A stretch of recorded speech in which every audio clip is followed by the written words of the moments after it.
شب که حال منو داشتی بهت میگم، وقتی نیاز به من داشتی بهت میگم.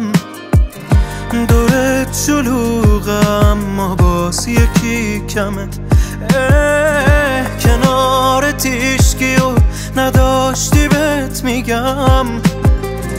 چشات ببارن و نباشه اون کسی که سر رو شونه هاش میذاشتی بهت میگم. کی مثل من میتونه آرومت کنه، با حال بد بری پلوش بلد باشه خوبت کنه.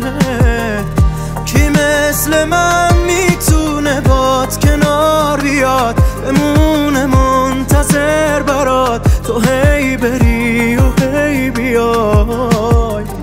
یه شب که حال منو داشتی بهت میگم.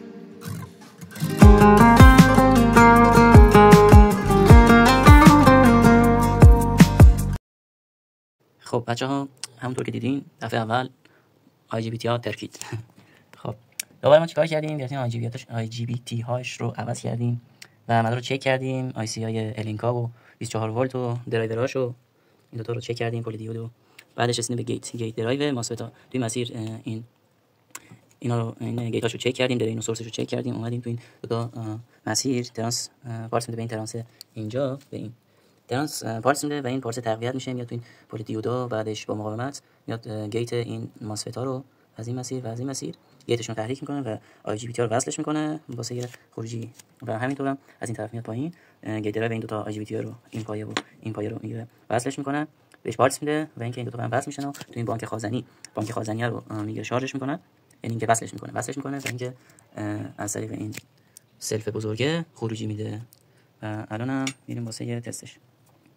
اینو وصلش کردیم، میزنیم تو برق، ببینیم جریان اولیه رو کشید و چراغ پاورش روشن شد روی 11 ولت 11 آمپر تنظیم، بعدش هم که وصله و اینم ایجادش میکنیم 28 آمپر 30 آمپر و انشالله که اوکی شد.